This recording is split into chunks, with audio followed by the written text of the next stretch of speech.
अभी हम लोग उपस्थित हैं एग्जाम टूर चैनल पर। आपसे बता दें, मेरे साथ आस्था आईएएस के संस्थापक आर कुमार सर हैं। सर से जानेंगे कि बीपीएससी 69 में जो अभ्यर्थी का यदि कितना स्कोर आ रहा है, यानी कि कट ऑफ को लेकर यदि उतना आ रहा है तो आप मेंस की तैयारी में लग जाएं, और मेंस का क्या रणनीति होना चाहिए। सर, आपका स्वागत है एग्जाम टूर। Thank you. आज आपने इस पटना में, चूंकि पटना में इसलिए आया हुआ था कि बीपीएससी 67 का जो इंटरव्यू चल रहा है, उस इंटरव्यू को लेने के लिए जो पटना के बच्चे थे उनके लिए हम लोग आज मौर्य होटल में यहाँ पे बैठे हुए हैं और उनका मॉक चल रहा था। इसी बीच में आप आए और इस 69th के पीटी को लेकर के जो आपकी क्यूरीज है उसका जवाब देना चाहूंगा, मुझे अच्छा लगेगा। जो फर्स्ट शुरुआत में हुआ तो जैसा कि लग रहा था कि 90 प्लस के आसपास कट ऑफ जाएगा, लेकिन बीपीएससी के द्वारा जिस तरह से जो अपना आंसर की जारी किया गया और उसके बाद बच्चों से जो दिल्ली में संपर्क हुआ तो उससे अनुमान ऐसा लग रहा है कि 85 प्लस माइनस एक दो क्वेश्चन के आसपास अगर बच्चा है, कोई है 85 अगर है तो वो मेंस की तैयारी उनको बिल्कुल मतलब जरूरी, किसी भी कैटेगरी में, किसी भी जनरल कैटेगरी की बात कर रहा हूं, बाकी तो अदर कैटेगरी और नीचे जाएगा। लड़कियों का तो 75 के ऊपर भी हो जाएगा जैसा कि मुझे लग रहा है। सर, जिस तरीका से इस बार का क्वेश्चन का लेवल था, अभी तक उस प्रकार के कोई क्वेश्चन नहीं आए थे और डाटा बेस क्वेश्चन थोड़ा सा ज्यादा था, क्या यही कारण हो सकता है? कारण इसमें दोनों है। कारण इसमें यह भी है कि यूपीएससी पैटर्न को अतुल प्रसाद जी पहले ही बोल रखे थे कि भाई हम इसको बीपीएससी का जो पीटी का एग्जाम है उसको अपग्रेड करेंगे, तो उस प्रोसेस में उन्होंने यूपीएससी के पैटर्न को पकड़ने की कोशिश किया और उसमें सक्सेसफुल भी है। वो करीब मैंने एक एक करके क्वेश्चन काउंट किया था और मैं आस्था इसके अपने यूट्यूब चैनल पे एक वीडियो भी बनाया था कि किस इसको लेकर के ये जो ओवरऑल एक परसेप्शन बन रहा था पेपर को लेकर के, मैंने देखा था करीब 30 क्वेश्चन के आसपास ऐसे क्वेश्चन थे जो यूपीएससी टाइप के थे और उसके बाद तो बच जाता है 120 क्वेश्चन। 120 में भी कई क्वेश्चन डिफिकल्ट थे, फैक्चुअल थे, एबीसीडी ऑप्शन वाले थे, एक स्टेटमेंट और 4 ऑप्शन वाले थे उसके बाद, और उसके पीछे तो उसमें भी क्वेश्चन कुछ डिफिकल्ट थे। और एक और है कि 1/3 इस बार जो इसके पहले जो निगेटिव मार्किंग था 68th में, वो निगेटिव मार्किंग का वेटेज कम था, इस बार निगेटिव मार्किंग का वेटेज ज्यादा है। तो लोगों ने मान लीजिए कोई 30 क्वेश्चन भी अगर गलत कर दिया तो उसका 30 क्वेश्चन गलत तो हो ही रहा है, साथ में जो सही हो रहा है उसमें से 10 क्वेश्चन नीचे जा रहा है, इस कारण से कट ऑफ नीचे जाएगा इस बार। सर, इकोनॉमिक्स वगैरह को देखा जाए तो उनका अलग लेवल था, अभी तक बच्चे उस तरीका से प्रश्न वगैरह नहीं कर पाए थे। सर, उनको लेकर आप क्या कहिएगा इकोनॉमिक्स का? देखिए, इकोनॉमिक्स का पेपर में जो क्वेश्चन कंसेप्चुअल क्वेश्चन थे और एक इंटीग्रेटेड पढ़ाई की मांग कर रहा था। सबसे इजी क्वेश्चन जो उसमें मैंने पाया था वो यही था कि भारत के विदेशी मुद्रा भंडार में जो 4 मदें होती है, 4 हेड्स होते हैं, वो कौन कौन से, ये सबसे इजी क्वेश्चन था। अदरवाइज समझ पर आधारित प्रश्न थे। बच्चों से उम्मीद की जाती है कि आगे जब भी 70th की तैयारी करें तो इकोनॉमिक्स को समझने के साथ साथ, एक्चुअली गड़बड़ी ये होती है पटना में और दिल्ली में। पटना में तो एक तो यहाँ पे केवल फैक्चुअल का माहौल ही है, केवल फैक्ट गैदर करते हैं लोग। दिल्ली में दिक्कत इस बात की होती है कि कोई बच्चे को, मान लीजिए मैं इकोनॉमिक्स पढ़ाने जा रहा हूं और मैंने बच्चों को कोई टॉपिक लिया, मॉनेटरी पॉलिसी ही लिया, और उसमें जब उसका एक बैकग्राउंड बताने की कोशिश जब करता हूं तो बच्चे को लगता है कि बैकग्राउंड ना बता करके सीधे फैक्ट लिखवा दिया जाए। ये पटना के बच्चों में उनको ये चाहत होता है कि वन लाइनर लिखवाए, जबकि जरूरत इस बात की है कि भाई जब हम मॉनेटरी पॉलिसी जा रहे हैं, मॉनेटरी पॉलिसी कमेटी के बारे में जा रहे हैं, या आरबीआई की जो करेंसी रिलेटेड जो उसका रोल है, या बैंकिंग रिफॉर्म्स, तो मैं एक बैकग्राउंड, एक सीनियर टीचर होने के नाते, चाहे आस्था इसमें जो भी टीचर हैं सारे सीनियर हैं, वो बैकग्राउंड के साथ, लेकिन बच्चों का एक्सपेक्टेशन ये रहता है कि सर बैकग्राउंड को छोड़ करके सीधे फैक्ट लिखवा दे। उनको अपनी ये जो टेंडेंसी है उस टेंडेंसी में चेंज करना पड़ेगा। जिस तरीके से साइंस का प्रश्न हो, हिस्ट्री का प्रश्न हो, कोई भी प्रश्न ऐसा नहीं था जो आसान कहा जाए, और हमेशा से ये प्रयास हो रहा है कि बीपीएससी को भी यूपीएससी तक पहुंचा दिया जाए। सर, उस कंडीशन में जो अभ्यर्थी इसमें कम अंक ला रहे हैं, जिनका 70 आ जा रहा है, 75 आ जा रहा है और वह जनरल कैटेगरी में है, 70 के लिए उनका क्या रणनीति होना?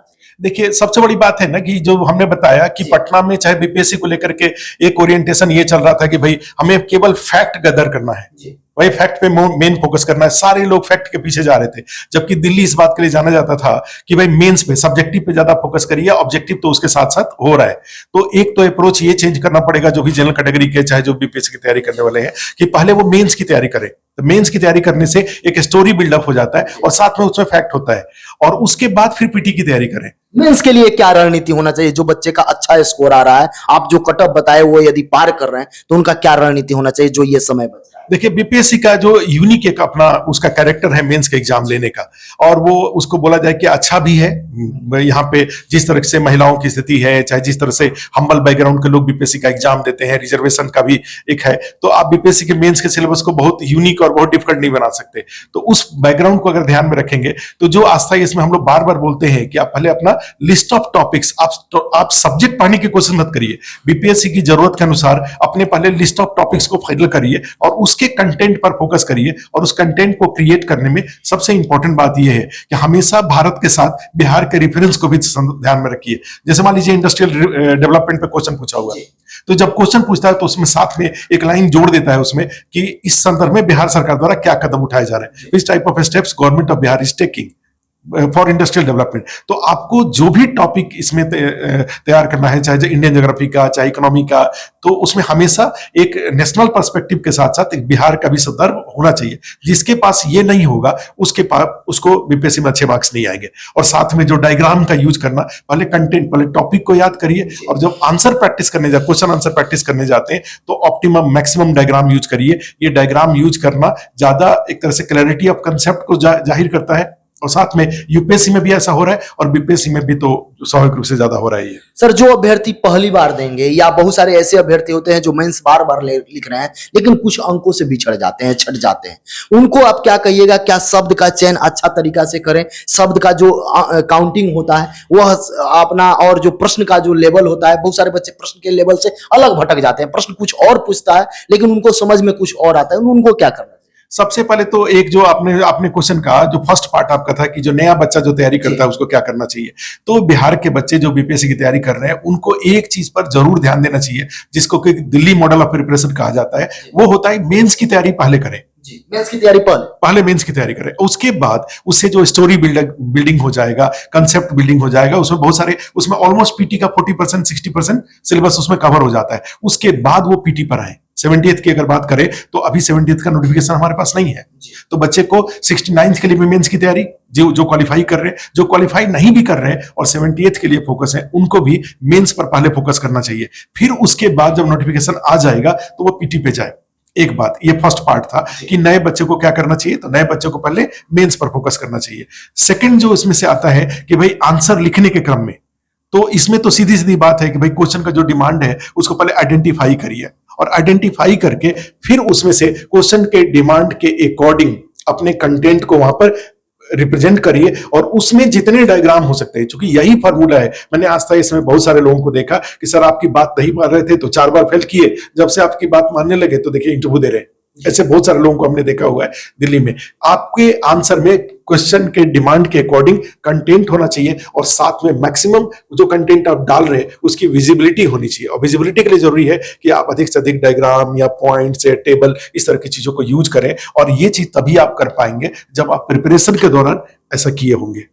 यूपीएससी की तैयारी कर रहे हैं तो आप उत्कर्ष के साथ जुड़ सकते हैं। यहां पे देखिए, उत्कर्ष के संग उठाइए अपनी सफलता का पहला कदम। उत्कर्ष सिविल सर्विसेज के द्वारा तैयार किया जा रहा है बीपीएससी के लिए, यानी 70 की तैयारी आप कर रहे हैं तो आप जरूर चाणक्य बैच से जुड़ सकते हैं। ऑनलाइन फाउंडेशन बैच है, इसका क्या क्या फीचर है, कैसे पढ़ाया जाएगा, इसके बारे में देखिए। सबसे पहले आपको बता दें 1500 प्लस लाइव लेक्चर आपको मिलेगा, ई बुक्स आपको मिलेंगे, फ्री टेस्ट सीरीज आपको मिलेगा, मैक्सिमम और बेस्ट पैटर्न पर, जिस तरीका से 69 का एग्जाम हुआ है सेम पैटर्न पर आपका उसी पैटर्न पर टेस्ट मिलेंगे बिल्कुल फ्री। रेगुलर डाउट सीरीज आपका चलेगा, रेगुलर जो भी सब्जेक्ट में जो भी जहां भी डाउट है उसके लिए आपका रेगुलर सीरीज चलेगा। उसके बाद मंथली करंट अफेयर बुकलेट मिलेगा, उसके बाद मेंस बुकलेट आपको मिलेगा, कोर्स प्लानर एक मिलेगा जिसमें सभी कोर्स के बारे में बताया जाएगा, कब कब कौन कौन टॉपिक होगा, कैसे उसको रिवाइज करना है, कैसे पढ़ना है। 10 फ्री ऐसे क्लासेज विथ ऐसे बुकलेट के साथ, 10 फ्री क्लासेज आपको मिलेगा ऐसे बुकलेट के साथ। यहाँ पे आइए, लंचिंग, यदि ऑफर की बात करेंगे तो सबसे मिनिमम फी में ये आपको मिलेगा। ये ऑफर सीमित समय के लिए है तो आप जरूर जाकर जुड़ें। 3 डेमो क्लास आप ले सकते हैं, मात्र 3499 रुपया में आप मिल जाएगा। पूरे उत्कर्ष के टीम के द्वारा ये आपका क्लास लिया जाएगा। डाउनलोड करिए उत्कर्ष एप्लीकेशन और वहां से आप जुड़कर 3 डेमो क्लासेस कर सकते हैं और 70 के लिए तैयार तैयार हो सकते हैं चाणक्य बैच में, आप जरूर जुड़े। यदि कोई डाउट हो, नंबर दिया गया है उस पर आप कमेंट बॉक्स में। सर, जिस तरीका से प्रश्न पिछला बार देखा जाए, मेंस का जो प्रश्न था उसमें बहुत चेंजेज मिला। पहले क्या होता था, बीपीएससी में कुछ गेस कर दिया जाता था, 10 15 20 प्रश्न उसमें से ही आ जाता था। लेकिन अब उम्मीद किया जा रहा है कि गेस काम नहीं चलेगा। उसके लिए अभ्यर्थी क्या करें? बहुत अभ्यर्थी का यह चाहत होता है कि हम अंतिम में 10 20 पढ़ के जाएंगे और लिख के अच्छा तरीका से आ जाएंगे, लेकिन अब बहुत घुमा दे रहा है। बिल्कुल, जो 68 से एक सिलेबस, मेंस का सिलेबस चेंज हुआ और उसमें एसए इंट्रोड्यूस हुआ, तो एसए का एक यूनिक नेचर बीपीएससी ने तय कर रखा है, जो यूपी पीसीएस यूपीएससी से भी थोड़े डिफरेंट है वो। तो एक तो वहां का चैलेंज अलग है। मेंस में जा रहे हैं तो इन्होंने हर पेपर, 2 पेपर जीएस का है, दोनों पेपर में पेपर 1 की बात करें तो 3 सेक्शन है, तीनों सेक्शन में इसमें 5-5 क्वेश्चन इन्होंने कंपलसरी कर दिया, एक एक क्वेश्चन कंपलसरी कर दिया, और जो शॉर्ट नोट्स हो गया तो 15 टॉपिक तो वहां हो गया, और उसके अलावा जाते हैं तो 5 क्वेश्चन और लिखना है, तो 15 5 20 टॉपिक आपको पढ़ना पड़ेगा। ये 20 टॉपिक का गेस नहीं हो सकता। अब यहाँ पे ये होगा कि जैसे इकोनॉमिक्स का सिलेबस है तो उस इकोनॉमिक्स के सिलेबस का पूरा उसको इंटीग्रेटेड वे में पढ़ना पड़ेगा, छोटे से लेकर के बड़े तक पढ़ना पड़ेगा। और फिर वही बात है कि छोटे से लेकर बड़ा पढ़ेंगे तो मेंस का शॉर्ट नोट्स भी हो जाएगा, बड़े क्वेश्चन भी हो जाएंगे, और साथ में पीटी का भी बहुत सारा क्वेश्चन वहां से तैयार हो जाएगा। अभ्यर्थी को कितना लिखने में प्रैक्टिस करना चाहिए? क्योंकि जो होता है, अभ्यर्थी यहाँ अच्छा करते हैं, रूम पर लिख लेते हैं। बहुत सारे ऐसे अभ्यर्थी हैं जो कमेंट कर रहे थे कि रिवीजन नहीं कर पाते हैं, रिकॉल नहीं कर पाते हैं। जब एग्जाम में जाते हैं तो मेंस का प्रेशर हो या पीटी का प्रेशर हो, वहां हावी हो जाता है। उससे कैसे उभरे?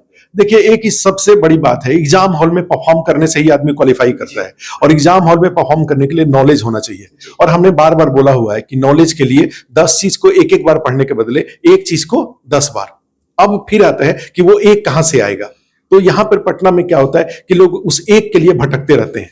कोचिंगों में भी मैंने जो सुना है यहाँ पे कि कई बार सिलेबस नहीं पूरा होता है, पता चला कि साल 2-2 साल तक चलते रहता है। कोई भी कभी भी जो सेक्शंस है, 8 सेक्शन पीटी में है, 7 सेक्शन मेंस में है, जीएस में, एसए का है, तो इसका सिलेबस नहीं हो पाता है। तो यहाँ पे कोचिंग का रोल यहीं पे आता है कि आप क्या करें, आप जो भी बैकग्राउंड के हो, आप उस बैकग्राउंड से ये पीटी के लिए 8 कॉपी और मेंस के लिए ये 7 कॉपी, ये दोनों को 10 बार इसको पढ़ जाए, और उसके बाद अपने आंख कान खोल के रखें कि ये जो कॉपी है उसके आसपास में कौन सी घटनाएं घट रही हैं, उससे उसको अपडेट करते रहिए। ये आपका प्रिपरेशन जो एग्जाम हॉल में परफॉर्म करने के लिए, ये ओपन एंडेड नहीं होना चाहिए, ये क्लोज एंडेड होना चाहिए। क्लोज एंडेड में कई लोग बोलते हैं कि भाई गेस, जैसे आप ही बता रहे, गेस नहीं करना चाहिए, लेकिन फिर भी हमें एक बाउंड्री तो तय करना पड़ेगा।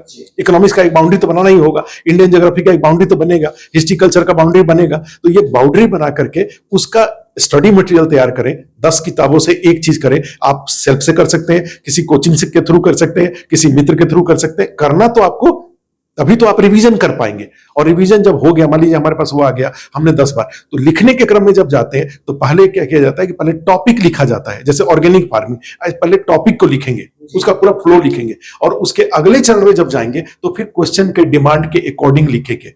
और हमेशा ध्यान रखिए, लिखने के लिए जैसे आपसे कहा जाए कि आप अपने बारे में लिखिए, तो आप खूब लिख लेंगे। क्यों लिख लेंगे? क्योंकि आपको जानकारी है। जिस टॉपिक के बारे में आपको जानकारी नहीं है और आप क्वेश्चन आंसर लिखने जा रहे हैं, आप क्या लिखेंगे? तो इसका मीनिंग क्या हुआ कि लिखने के लिए पहले जानकारी जरूरी है, और जानकारी के लिए क्या जरूरी है? 10 चीज को एक एक बार, कि एक चीज को 10 बार, एक चीज को 10 बार। ये इंपॉर्टेंट। सर, एक आप लगातार बोल रहे हैं कि पटना में जो कोचिंग संस्थान है उस तरह का व्यवस्था नहीं है, यहाँ पे उस तरह का डिमांड नहीं दिया जाता है जिस तरीका से बीपीएससी डिमांड कर रही है। लेकिन वर्तमान समय में ऑनलाइन का युग है। कोई अभ्यर्थी दिल्ली का हो, वो भी पटना का यदि मटेरियल चाहता है तो उसको मिल जाता है, या आप भी वहां से पढ़ाते हैं यहाँ का मटेरियल में, तो ऑनलाइन कितना कारगर हो सकता है कोई भी एग्जामिनेशन को तैयार करने? देखिए, 3 इसमें क्राइटेरिया है। एक तो आस्था यस की तरफ से ही बात करूं तो आस्था यस के टेलीग्राम चैनल पे मैं अपने सारे क्लास नोट्स को फ्री ऑफ कॉस्ट उस पे अपलोड करके रखा हुआ है। Free of cost? बिल्कुल फ्री ऑफ कॉस्ट। सारे प्रिंटेड, सारे पीटी के नोट्स, सारे मेंस के notes, Hindi medium, English medium, सारे टेस्ट पेपर, ये सब फ्री ऑफ कॉस्ट है। और ये बात हम यूट्यूब से, अपने आस्था यस के यूट्यूब चैनल से बोलते हैं कि भाई जो कोचिंग में एडमिशन नहीं ले सकते, कोई इकोनॉमिक कंडीशन है, किसी दिल्ली पटना में पढ़ते हैं, कहीं भी पढ़ते हैं, तो आप आस्था यस का नोट जरूर अपने पास ले लीजिए। तो एक तरीका वो हुआ। दूसरा तरीका हुआ ऑनलाइन का, कि ऑनलाइन में क्या आता है कि भाई आप दिल्ली में पढ़ा रहे होते हैं, वहां से लाइव या रिकॉर्डिंग होता है, ये भी ऑप्शन है। ये सबसे बड़ी बात है कि ऐसी महिलाओं के लिए ये एक तरह से कहा जाए कि रामबाण है, या उनके लिए सौभाग्य की बात है कि ये अपने घर पे रह के वो लाइव मोड में, या बेतिया में रह करके, छपरा में रह के, गोपालगंज में रह के, मधेपुरा में रह के वो लाइव मोड में दिल्ली से टीचर से अपना पढ़ सकती हैं। तो एक तो उनके लिए बहुत, तो ये भी एक है लेकिन निश्चित रूप से सामने सामने जो बैठ के पढ़ने का जो आनंद होता है कि सामने ग्रुप में बैठे हुए लड़के लड़कियां सब बैठी हुई हैं, टीचर 2-2.5 घंटा एकदम से इंगेज होकर के पढ़ा रहे हैं, एक दूसरे के आमने सामने होकर के इंगेज होकर पढ़ा रहे हैं, तो उसका आनंद अलग है। तो सबसे अच्छा तरीका क्या है कि सामने सामने बैठ के पढ़िए। वो अगर पॉसिबल नहीं है तो फिर आप ऑनलाइन में पढ़िए, वो भी पॉसिबल नहीं है तो फिर आस्था इसके यूट्यूब चैनल पे जो भी पीटी का, मेंस का या किसी अन्य कोचिंग का या जो भी आपके विश्वास के लोग हैं वहां से आप उसको लेकर के पढ़िए। सर, जो अभ्यर्थी आपको देख रहे हैं, जो भी व्यूअर देख रहे हैं, उनको आप क्या संदेश दीजिएगा? वो बीपीएससी तैयारी कर रहे हो या यूपीएससी का तैयारी? देखो, बीपीएससी की तैयारी करने वालों के लिए मैं एक ही मेरा संदेश ये होता है कि बीपीएससी एक ऐसा जोखिम है जो कि जरूर उठाना चाहिए, जरूर उठाना चाहिए। अगर आप नौजवान हैं जी। तो ये रिस्क टेकिंग एग्जाम है। ये कई बार होता है ना कि यूपीएससी के बारे में, यूपीएससी का रिस्क लेना थोड़ा सा रिस्की है, थोड़ा सा रिस्की है, थोड़ा सा रिस्की है, हो भी सकता है नहीं भी हो सकता है, लेकिन बीपीएससी में बीपीएससी के तरफ से ऐसा कोई चैलेंज नहीं है जो आपको असफल कराए। आप अपने से अपने लिए समस्या पैदा करते हैं तो असफलता मिलती है। इसके साथ एक ही फॉर्मूला है, मन का जीता जीत है, मन का हारा हार। सिलेबस में ऐसी कोई समस्या नहीं है जो आपको पास करने से रोक सके, तो इसलिए ये एक ऐसा एग्जाम है जिसमें रिस्क जरूर लेना चाहिए। सर, समय देने के लिए बहुत बहुत धन्यवाद। Thank you. यदि आप एग्जाम टूर पर नए हैं तो चैनल को सब्सक्राइब कर लें। एक बात बता दें, कोई प्रश्न मैं सर से नहीं कर पाया तो आप जरूर कमेंट बॉक्स में कमेंट कीजिएगा, फिर से मैं मिलने का प्रयास करूंगा। जय हिंद।